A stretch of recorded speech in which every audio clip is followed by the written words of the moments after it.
What's going on, guys? Wilco here from Floor and Ceiling. And with the NCAA season just having wrapped up, I figured that now was as good a time as any to get into a new and updated big board. At 25, we kick things off with Alabama guard Labaron Phylon. I like Phylon's handling and passing a lot, and I enjoy the defense, but I'm worried about the size and what his go-to for scoring in the NBA might be. This season, Phylon played in 37 games, and he averaged 10.6 points, 3.8 assists, and 1.7 turnovers, while making 31% of his threes. I've broken Phylon's game down on the channel before, so make sure to check that video out. French wing Noah Penda comes in at 24. Penda is an amazing defender, top 5 on this end of the floor in this draft, if not top 3. However, the French prospect is a little bit older and he still has to adapt to American or NBA style basketball. I'm also a little unsure about what gravity Penda will have as a scorer in the NBA if he either can't make threes or if he only makes them on pretty low volume. Basically, his defense is elite, but the offense is a work in progress, particularly when it comes to differentiating Penda from the other prospects in his ballpark. I love Rasheed Fleming's size, length, year-to-year improvement, and his production this season, of course, but I feel like the St. Joe's prospect still needs to make one more step forward when it comes to consistency. Still, Fleming has the size at 6'9", 240 with a wingspan around 7'4". He also has the unconventional history that I like in sleeper prospects, coming into St. Joe's as a zero-star recruit, and now being a total two-way difference maker. This season, Fleming made 43 dunks and 62 threes. That said, he is a slight tweener on offense, and he has to answer whether he's a 3, a 4, or maybe even a 5. Overall though, I do believe that Fleming's size and defensive versatility, as well as his production, can make up for any questions that might exist. At 22, we have UConn's Liam McNeely. He's a worse athlete with less versatility and less defense than the two wings that I have below him, but I think that McNeely could be a special shooter. That is what sets him apart at a time when shooting is incredibly important in the NBA. This season, the Huskies freshman cashed in on 38% of his 145 attempted threes. He also made 87% of his free throws. McNeely is going to be reliable making spot-ups, and he projects as a dangerous movement shooter as well. That said, I'm concerned that the UConn prospect doesn't do enough of everything else with how he attacks closeouts, makes decisions, and creates for others. Then, McNeely has the size and the length, but he's not really adding that much on defense.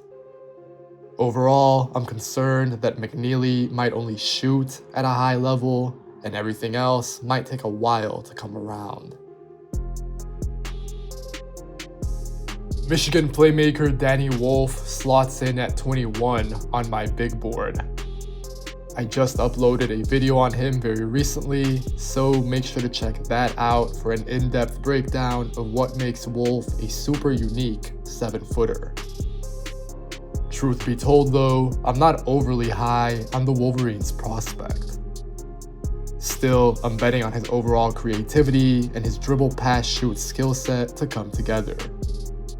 Looking ahead, Wolf needs to ease my concerns about his spot-up shooting and his defense because I think that he'll scale down rather than scale up.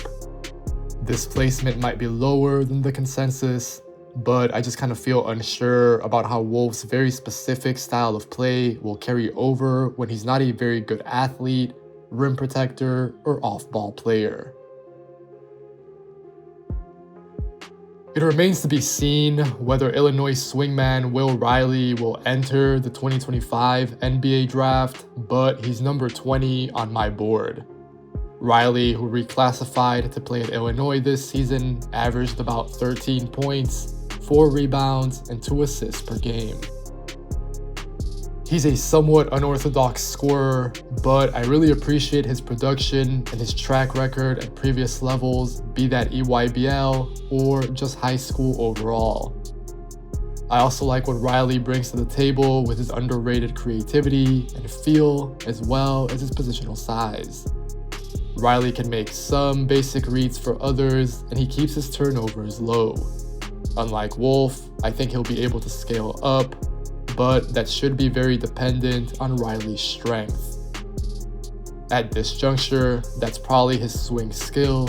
Riley severely lacks functional muscle, but if the Canadian prospect bulks up enough for the NBA to add more as a defender and finisher, plus this would allow him to iron out his overall advantage creation process, then I'm bullish on Riley returning top 20 value. I think too much has been made of Nolan Traore's season. He's my number 19 right now, but what he's doing this year is honestly not that dissimilar to what he did last season. Also, let's remember, this is Nolan's first full season against grown men. But getting into his game, I love the French guard's ability to rack up paint touches and then spray the ball out. At lower levels, Traore could get to the rim very easily and finish, but right now, his inefficiency as a scorer is really hard to overlook. Traore is shooting 37% from the field and 27% from 3. If he's that unreliable, then that almost certainly closes off the rest of his game at a high level when it comes to his ball handling and passing.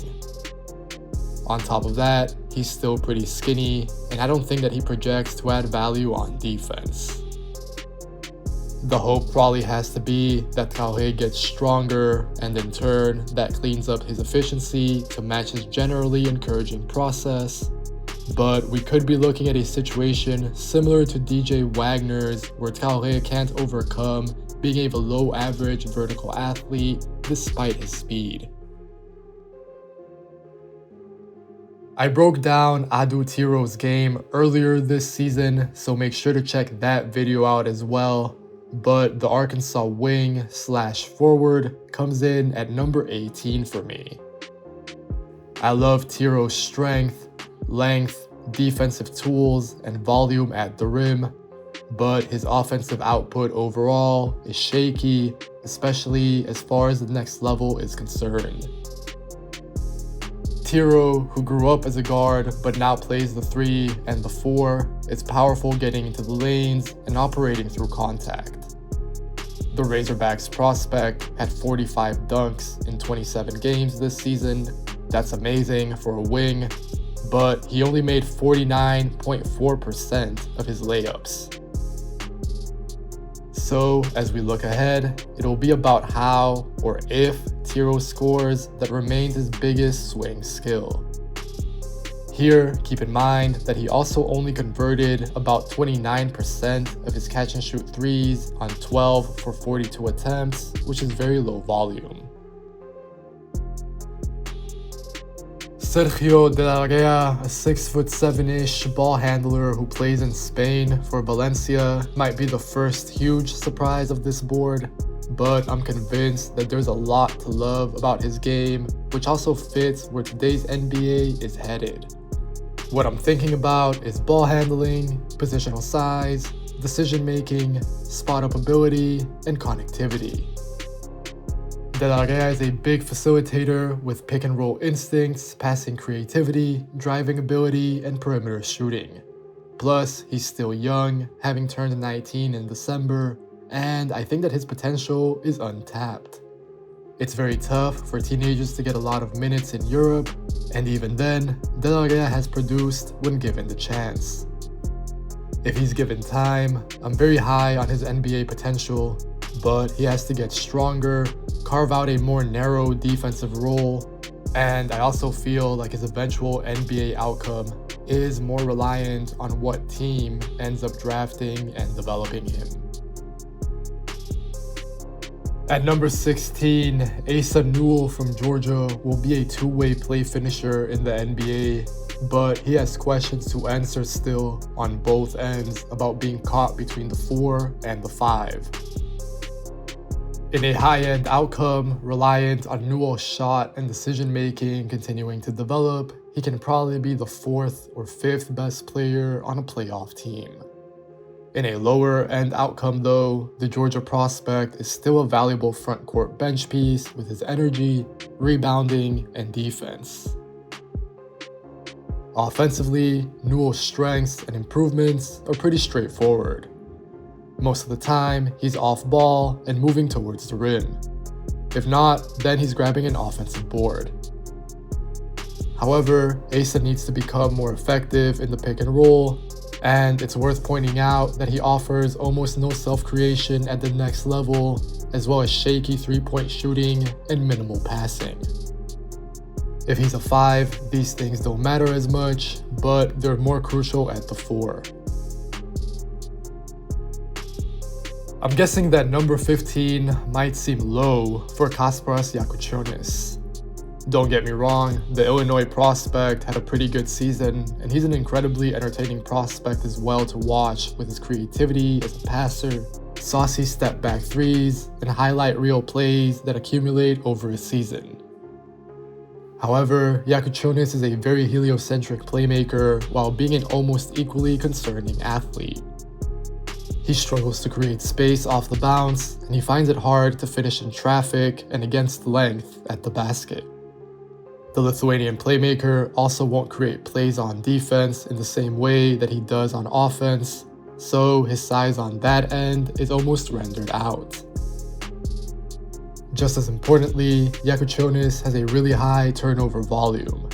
He's not as reliable as I'd want from a point guard or a constant advantage creator, and overall, I just feel like Jakucionis would have to improve a lot, or almost exclusively bet on his pull-up shooting in order to fulfill his desired potential. Jace Richardson silenced my questions about his low volume, so he comes in at number 14. Since becoming a starter, Richardson averaged about 16 points, 2 assists to 1 turnover, 4.5 rebounds, and 1 stock. Richardson also shot 47% from the field, 42% from 3, and 82% from the free throw line, while taking 4.6 triples a game. That's really impressive production as a whole, even more so when you consider that the Michigan State freshman scaled up during the season. I'm really glad that Richardson declared for the draft, and you can expect to see some long-form content on him soon. Now, looking ahead, my main question, which also existed before, is that there are very few guys in the NBA who resemble Richardson in terms of size and style. Jared McCain might be the closest, and he was pretty good as a rookie. At number 13, French wing/forward Noah Essengue piques my interest due to his fluidity, length, defensive versatility, improving on-ball flashes, and overall production while still being very young. Right now, Essengue plays for the German club Ulm, where he's averaging about 11 points, 5 rebounds, 1 assist, and 1.5 stocks per game. That's pretty decent, but I think that quite a bit of offensive improvement still needs to take place in order for Essengue to be functional in the NBA half court. For instance, sticking to this very setting in the half court, Essengue is shooting under 47% on layups. Then, his defense is appetizing, but the frame is somewhat narrow and it must keep filling out. Plus, I'm not really holding this against Essengue, but I just don't love the track record of draft prospects who come from the German league. At number 12, I remain fairly high on Yegor Demin, although I acknowledge the limitations that he has in creating separation in the half court, being assertive on offense, and making threes consistently. Demin's numbers against top competition this season were bad, and his early season numbers were inflated by playing against low-level competition. Still though, I'm choosing to really value Demin's positional size and playmaking skills, his overall creativity, his shooting flashes across multiple levels, and then his coveted NBA archetype as a wing-sized ball handler and decision maker. You'll see Demin referred to as a point guard, but really, I see him as a ball handler. He needs to be on ball for at least some stretches of the game to feel comfortable, but against a set defense, especially in late game situations, he probably won't be his team's one. Thinking about the NBA, the BYU freshman actually has the easiest player comparison for me in this draft. Demin is incredibly reminiscent of Josh Giddey, but he's slightly more comfortable at a similar developmental stage when it comes to shooting the three. I'm fascinated by my number 11 prospect, Arizona freshman Carter Bryant. He caught my eye all season, and then a deeper dive around a month ago really captured my attention. It remains to be seen whether he declares for the 2025 draft, but I have content on Bryant ready to go if he does. The pitch is that Bryant is a long, bouncy wing with prototypical measurements who comes up with athletic plays in the open court, makes spot-up threes, can attack off the bounce, play makes out of the short roll or in transition, and then, down the other end, also shows incredible on- and off-ball defensive potential. Bryant averaged 6.5 points and 4 rebounds per game while making 36% of his 97 catch-and-shoot threes and posting a 5.8 block rate and a 2.8 steal rate. Carter's highest-end outcome reminds me of Jalen Johnson somewhat, but a safer fallback is as a big wing who defends multiple positions, shoots catch-and-shoot threes, and can probably also act as a small ball big in the not-too-distant future. My number 10 prospect, Jeremiah Fears, carried Oklahoma's offense as a pick-and-roll playmaker on extremely high usage despite being a reclassified freshman who won't turn 19 until October. Fears created tons of advantages as a scorer and as a facilitator, but it's clear that his efficiency needs to improve at the rim, as a pull-up shooter, and as a passer. Still, if we're being totally honest, a lot of that can probably be attributed to how much Oklahoma expected from him, plus how young Fears still is. For the most part, I thought that the Sooners freshman did pretty well. Fears is a creative, although still inefficient, pick-and-roll operator who maybe has the best handles in the draft, plus a very dangerous and powerful first step. I also appreciate the 18-year-old's passing. He's crafty, generating threes and shots at the rim, but he needs to keep working on his body on top of cutting down on unforced turnovers. At 9, Derik Queen is one of the most unique and captivating players in this draft. He's a 6'9" or 6'10" playmaker who posts up, faces up, attacks off the bounce, pushes in transition, and playmakes for others. The 20-year-old Maryland freshman definitely has some questions to answer about his below-average lift and positional physical tools. Plus, he'll need to keep cutting down on turnovers, but Queen is very productive, and I think that he's a real winner. Really, I feel like the biggest risk that comes with drafting Queen is fitting him into your NBA roster, or if you're very high on him, building a roster around him that insulates his limitations. For the most part, I'm more concerned about his defense, but he's also high usage on offense with a risky style of play, and he doesn't take many, if any, threes. A full scouting report video on Collin Murray-Boyles is coming in the next week or so I'll dive into deeper detail then, but here are some of the things that make me high on him. First, his functional athleticism. So it's the mix of length, strength, hand-to-eye coordination, pop, and quick reactions. Murray-Boyles lacks pure size for a big, but I think that's how he overcomes that. Second, I love his connectivity with his two-way event creation, short roll passing, and quick decision making. I also believe in Murray-Boyles' on-ball flashes outside the post with how he can face up and then make some plays off the dribble or in transition. Here, the context is also important to tie in because quite frankly, Murray-Boyles' South Carolina team was not good. Going forward, he'll be surrounded by better teammates who should actually take advantages of the assists that he leaves for them. Finally, I'm also thinking about how Murray-Boyles is a sophomore with 2 seasons of very good production now, but he's still younger than Derik Queen, the number 9 prospect on my board, who also shares some similarities. At number 7, Tre Johnson is going to score the ball.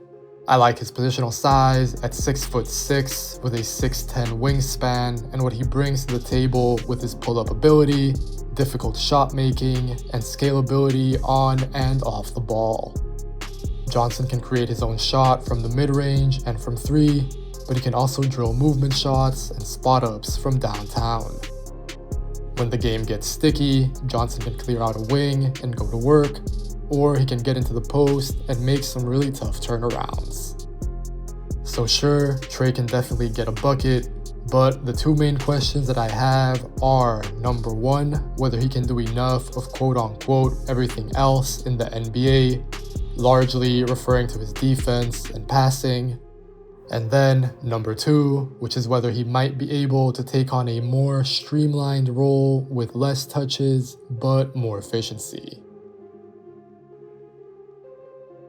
At number 6, Kon Knueppel is way more than what he was shaped up to be. Even I scouted him recently, and I think that I undersold him a little bit.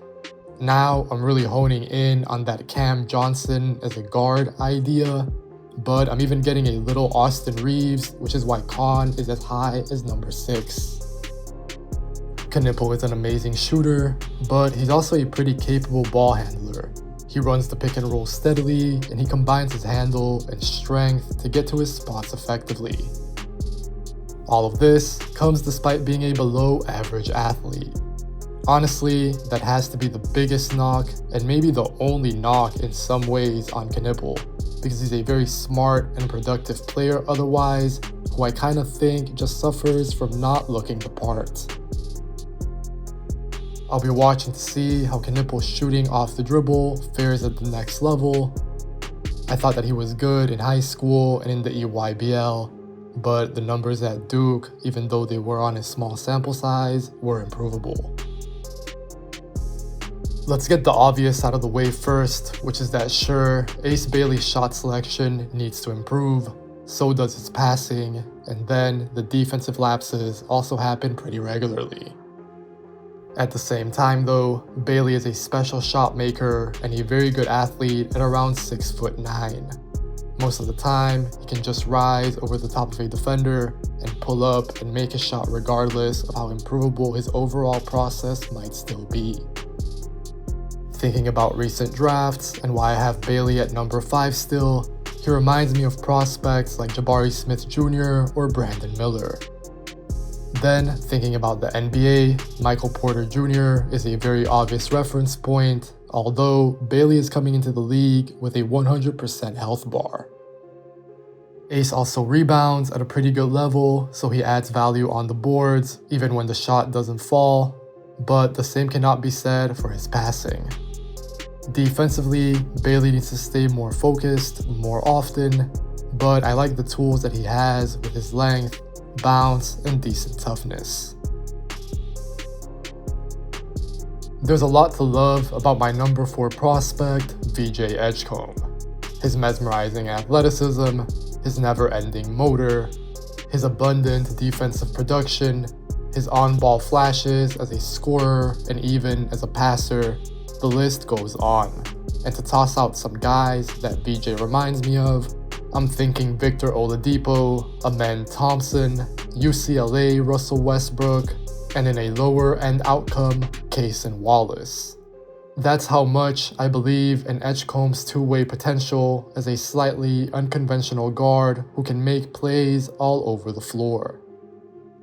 The broad swing skill for the Baylor prospect, as with those other prospects, is his half-court offense. The jumper might be more noticeable, but Edgecombe's finishing is just as big of an improvement point. VJ only made 45% of his half-court layups, although he had 33 dunks in as many games. Then, Edgecombe also needs to keep improving his handle and his passing to play on the ball even more. At number 3, I'm going with Dylan Harper. Yes, he's the consensus number 2 pick, but I want to stress that this is not an indictment on Dylan, and I want to be clear that I still consider Harper a tremendous prospect. He's an elite slasher and an offensive engine who's capable of powering a team all by himself. The Rutgers freshman reminds me of James Harden, Cade Cunningham, or Jalen Brunson, like I've said before. But it's also because he reminds me of those names that I feel as though Harper's most desirable outcome is honestly very, very difficult to achieve. Harper would have to become a no-brainer all-star, and there are very few of those guys. It would also take improvements of varying significance to his pull-up shooting, playmaking process, and probably his defense, so that's all quite complicated as well. I think that if you're drafting Dylan at 2, then he has to become that heliocentric superstar sort of guard. And again, that's highly tricky, and I'm not overly sure how conducive it is to real winning either. I actually wrote an entire article on my Substack breaking down why Harper is at 3 and why my next prospect is at 2, so make sure to check that out and give me your thoughts. Khaman Maluach from Duke is my number 2 prospect. The South Sudan big is already an elite play finisher while also being one of the best athletes in the draft and definitely the biggest. Maluach is also super young and he only picked up a basketball at 13 years old, so I think that there's a lot of untapped potential there given his age and developmental curve. If any evaluator only watched Maluach's very young career in 6-month increments, his improvement would blow them away. Looking towards the future, I think that Khaman can play a narrow role like he did at Duke and be very effective. Think about what Derek Lively did coming into the league, but also about other bigs like Mitchell Robinson, Mark Williams, or Donovan Clingan. I also think that Maluach can expand his game. We've seen him shoot threes and face up before. He improves at an astounding rate, and I think that he'll be encouraged to flesh out his skills, even though he can be great and very effective in a narrow role. Basically, if we want to put it really simply, I'm convinced that Maluach's floor and ceiling are both incredibly high, and that they're just a tiny bit higher than Harper's. Cooper Flagg remains at the top of my big board, and he won't be moving from there. The Duke freshman is a generational two-way prospect who reminds me of Jason Tatum, Kawhi Leonard, and Draymond Green. I'm a huge believer in Flagg's rapidly expanding offense, and in fact, he exceeded my expectations on that end of the floor this season. Flagg created his own pull-up, he handled the ball plenty, he made plays in the pick and roll, etc. The 18-year-old still isn't perfect since his handle and finishing in particular remain his biggest points of improvement, but the consistency of the flashes and his growth are very real. Then, by now, Flagg's defensive dominance has been established, but it's worth highlighting again that he can be generational on this side of the ball. At this point last year, the talk was about whether Flagg could be a number 1 option in the NBA on top of being the number 1 pick this year. Well, for me, the answer is clearly yes, but he also retains a super high, safe, and dangerous floor as well.